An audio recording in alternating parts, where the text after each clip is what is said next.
Hello po kuya, kamusta po? Okay lang po. Taga saan ka? Sa taga-Tondo ako pero nandito po ako ngayon nakatira sa Valenzuela. Province mo? Nanay ko sa taga Negros Occidental. Tatay ko Waray, taga Samar. Naku, tapang pa naman yung waray. Manghabol yan ng Hindi, itak. hindi. Pero kasi lumaki po ako sa Tondo. Doon po ako pinanganak, doon ako lumaki. Ah, ako naman, taga Mindanao ako.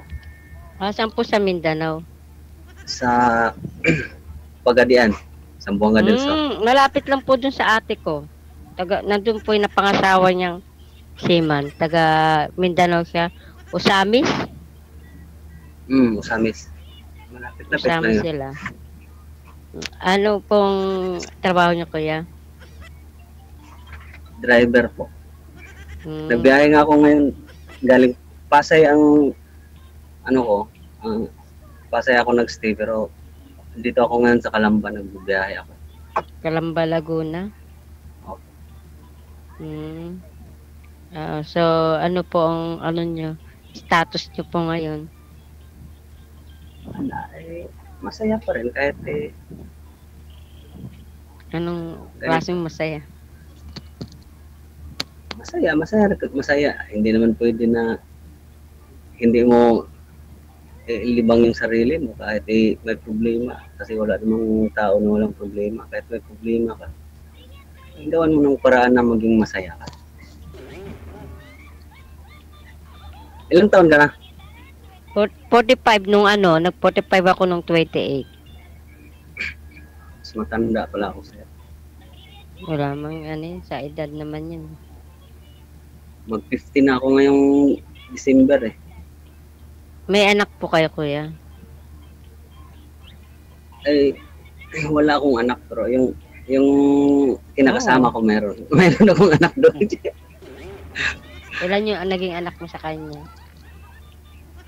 2.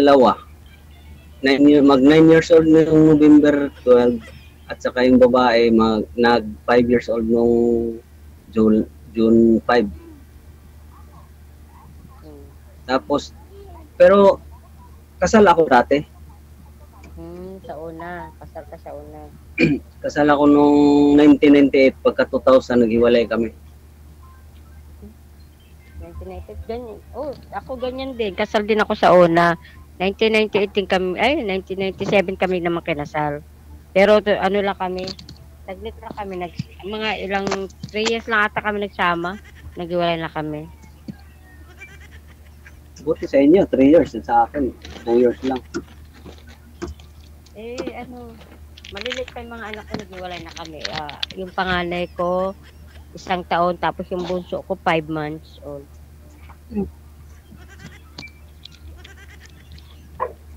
Kasal kayo nun? Kasal po kami sa Huwes. Talaga pare. 23 years na akong hiwalay. Ilang taon? 23 years. Ako din, 23 years na. Pero may nagiging karelasyon ako mula nung naghiwalay kami. Kasi kinasal kami noon, wala naman kaming relasyon noon. Pero yung sa una, nagkaroon ka ng anak. 2 anak namin noon.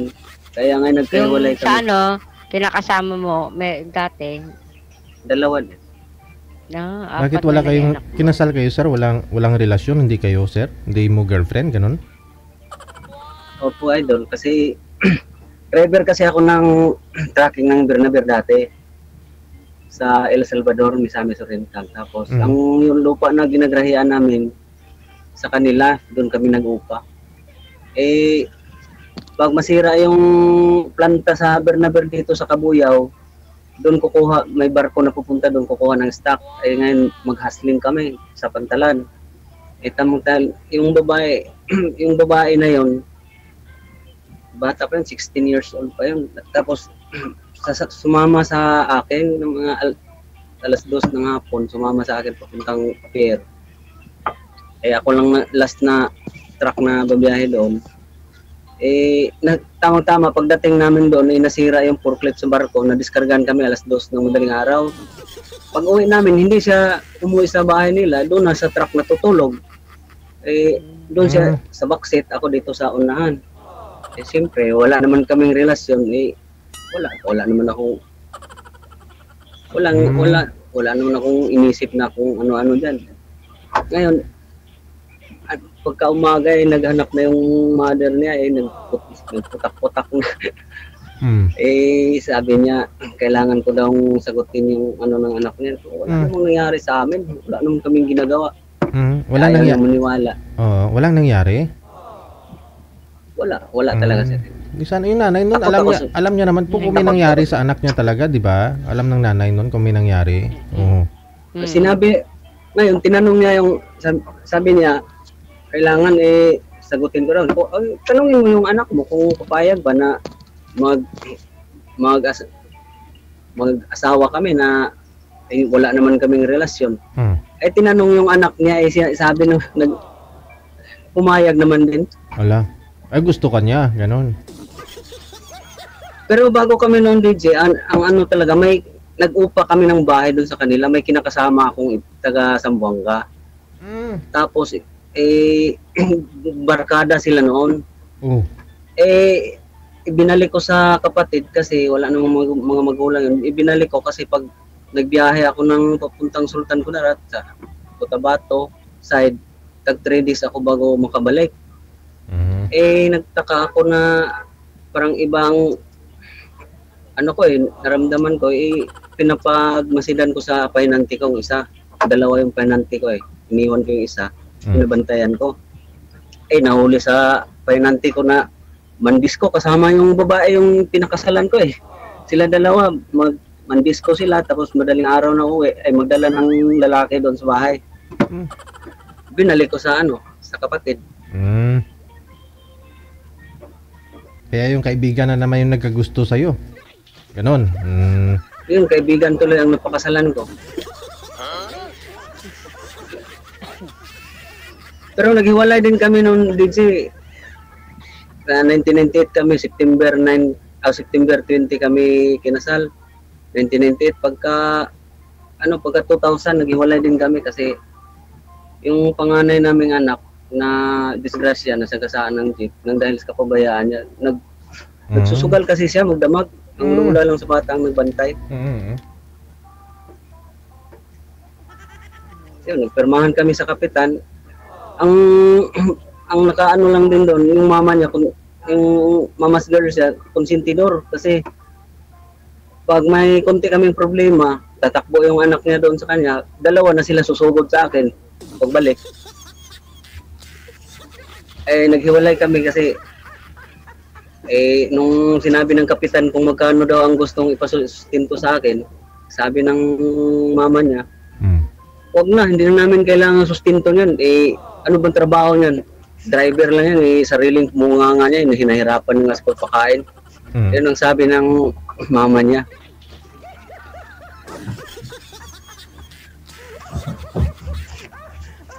So wala, hindi ka rin nagsusustento dun sa anak mo? Wala, pero may asawa na rin ngayon yung anak kong yung bunso. Kasi dalawa lang sila, yung panganay na disgrasya. Namatay talaga yun, sir? Yung patay talaga, sir. Kasi, idol, na sagasaan talaga. Jeep ang nakasagasa, 2 gulong, unahan at saka hulihan. Pa siya? Pinanganak siya ng July 17. Tapos nag-birthday siya nung pagka July 17, pagkasunod taon. Pagka October 17, yun ang araw na ikinamatay niya. Tamang-tama na 1 taon at saka 3 buwan siya So at least yun lang yung purpose. Yun lang yung binigay sa kanya na buhay dito sa lupa Oo nga. Hindi naman din natin dapat masisi, pero may konting problema din. Nanay, no? Kapabuyaan kasi 1-year-old pa lang sus binabuyaan na nagsusugal. So tilaw ganun ipakdol sa akon. Masarap siguro magsugal dito. Yung sugal dati na sikitsa. Sikitsa yun na sugal. Mahirap yung ganun, may bisyo.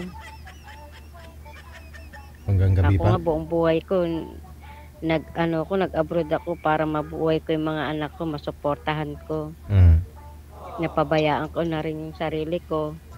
Ay, teka lang. Ano po yung bata diyan, ma'am, na nanonood ng lemon? Ano tawag? Apo po ninyo 'yan? Apo mo? Opo. Isang taon po. Kukumilon, sabi niya.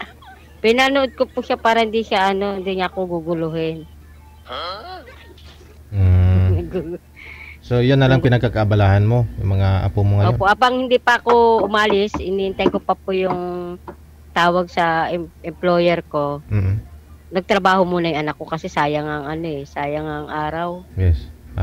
Silang dalawang mag-asawa. Ay, nandito lang naman din ako sa bahay. Ako na nag-alaga. Para Magbabalik ka sa abroad? Siguro baka matapos na lang ang December. Sabi ng tumawag sa akin, tapusin ko na lang December para naman ako dito sa Pilipinas. Makasama ko yung pamilya ko Pasko. At saka makita mo si sir sa personal, magkita pa kayo. Sana makita. Kung sa pupunta siya. Kung makikipagkita ba siya bakit hindi? Depende lang sa sitwasyon busy kasi ako nga, lalo na pa December na Ano yung binabiyahe niyo, sir? Ano pong binabiyahe niyo? Ano ako, sir? Idol, driver po ako ng, alam mo yung Lianas supermarket. Okay. All around ako dyan. Truck driver, tapos service. Kung sa lahat ng mahirap na trabaho sa supermarket sa akin kasi pag yung mga may i-renovate sila, ako ang taga-atid ng mga materyales, mga basura nila, mga waste nila, ako ang taga-hakot, pagkarga, tapon sa tapon, mula Pasay, tapon pa namin sa Santo Tomas, Batangas. Ang layo So, dala po ninyo, sir? Parang dump truck? Ganun. Ano po ngayon, idol, drop side na 6-wheeler. Kasi tatlo tong truck nila, ako lang papalit-palit ng mag-drive May dump truck, 6-wheeler din, tapos ito drop side. Itong dala ko ngayon drop side na 6-wheeler. Tapos may close van pa na 6-wheeler. Ayun lang. Hirap kasi pag marami kang alam, sir. Iasa na sa'yo lahat.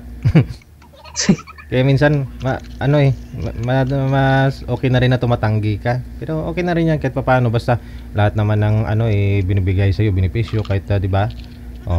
Oo, kompleto naman din kami dito. Ayan pala, ma'am all around pala si sir, ma'am. Pati sa bahay niyan, pati sa mga apo mo, balang araw. Ang problema dyan, Jinji, kung may sabit yan kasi kasagaran na naanuhan ko dito.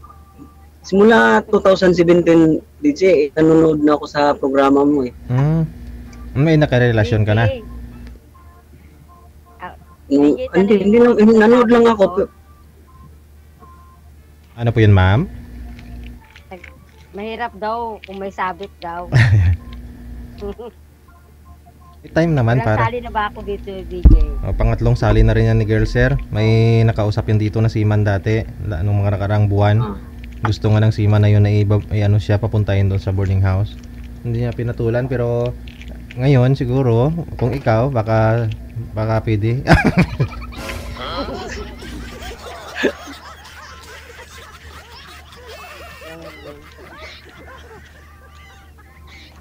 Ano? Ilan po ba anak mo, madam? 2 lang. Mga malalaki na? Yung isang 25 saka isang 24. Yung panganay kong babae, 25. Itong may anak na isang 1 years old. Yun ang problema, kung papayag ba sila kung magkaroon ka ulit ng karelasyon, kung kasama sa buhay. Open-minded naman yung mga anak ko. Hindi naman nila ako pinipigilan kung magkakaroon ako ng yung magiging karelasyon. makakasama sa buhay. Mm. Alam naman nila yan eh. Siyempre, buong buhay ko rin noon na nasa suportahan sila. Siyempre, ako naman, yung kaligayahan ko naman na meron akong makasama habang buhay. Mahirap Sinabihan naman magpili. nila ako eh. Sinabihan naman Mahirap. nila ako na tanggap nila yun. Mahirap kasi magpili ngayon sa panahon ngayon. Mahirap magpili ng magiging kasama mo habang buhay kasi ako lang sabihin ko sa iyo, sa dami ko ng sinusubukang babae pero ako lang din ang umiiwas kasi parang hindi ko maintindihan, hindi ako satisfied sa mga ipinakita sa akin, ganun. Kasi ilang beses na kasi ako nagkaroon ng pero puro palpak. Ano po ba yung pinakita sa iyo, sir? yung ugali. Idol. Ugali. Parang wala sa kanila yung Hindi hanap. hindi ako Oo. Yung hanap mo wala sa kanila. No? sila pa. Matanong kita, sir, ano bang hinahanap mo sa isang babae? Ang hinahanap ko sa isang babae, yung totoo yung at saka mapagkatiwalaan, hindi number one sinungaling. Kasi yung kinakasama ko nitong last na may anak akong dalawa, lalaki at saka babae. Para kung doon ako naanuhan noon kasi kasagsagan ng pandemic noon, dito ako sa Pasay, Cavite yung bahay namin. Pag uuwi kasi sa inyo, anuhan ka, i-quarantine ka ng 14 days. Kaya hindi na ako umuwi, nagpapadala tuwing sahod, nagpapadala lang ako. 3 months akong hindi umuwi doon, tawag-tawag lang. Video call sa mga anak. Ngayon, hindi ko alam na may nangyari na palang kababalaghan doon sa amin. Nadaanan ng bagyo yung pamilya ko, pati bahay ko. Dala lahat. Bagyong tukso ang dumaan eh. Alam mo, sir, hindi naman lahat pare-pareho eh. Basta ang magtitiwala. Hindi ko naman sinabing lahat. Oo nga. Kaso lang, kahit na ilang beses ka nabibigo, babangon ka pa rin. Kasi malay mo, may nakalaan para sa'yo. Pero mag-iingat ka na talaga. Tulad nung, kasi hindi basta-basta lang yung nangyari sa akin nung pinakasama ko nitong last. Kasi, biro mo, nung dito pa kami sa Pasay, ako lang ang driver na pinapayagan sa amo ko na titira sa compound niya. Kasama yung pamilya. Nagloko pa. Ako pa mismo nakahuli ha. Nagalikan doon sa security ng amo ko. Tapos, yun, ginawan ko ng paraan. Hanap ako ng bahay doon sa malayo-layo, sa Cavite. Nakabili ako ng bahay doon. Pagka naman noon, mga kami lumipat doon, 2017. Yung 2020, yung talaga ng pandemic, may nag-chat na sa akin na tagaron, bro, pag i-surpresa mo yung pamilya mo dito minsan, kasi parang may hindi maganda, may nakita kami dito hindi maganda. Yung kapitbahay pala namin na taga Tugigaraw ba yun? Doon na pala, pumapasok na pala sa bahay pag hating gabi na. Nahuli ko rin yun. Ngayon, mukhang ayaw ko talagang tulad sa akin na broken family din kami dati. Yung mga anak ko lang ang iniisip ko. Nagiging manhid ako. Kinausap ko na lang siya promise naman siya na hindi na daw niya ulit, iiwasan na daw niya. Pero dumating sa sukdulan na binibinta nila yung bahay namin, pati lahat ng gamit, lumayas. Ngayon, pag may nag-chat na lang sa akin na puntahan ko daw uwi daw ako. Pag uwi ko doon, nakapadlock na yung bahay, iba nang may nakabili na raw. Pero pinapablatter ko yun, hindi ko naman po iniisip ko rin kung hahabulin ko yung babae. Nandun sa kanya yung dalawa naming anak. Hindi ko naman inaano yung side sa babae. Ang iniisip ko lang yung paglaki sa mga anak namin, magiging problema yun. Pinabayaan ko na lang.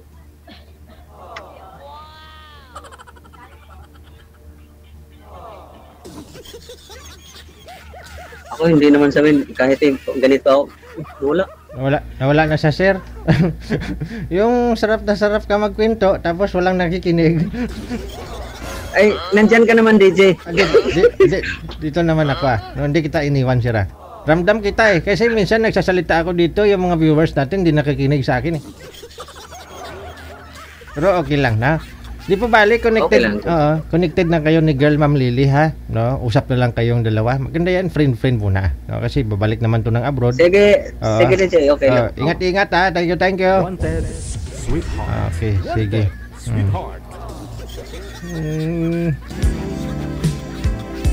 Nagkikwento ka ng buhay mo pero walang nakikinig. DJ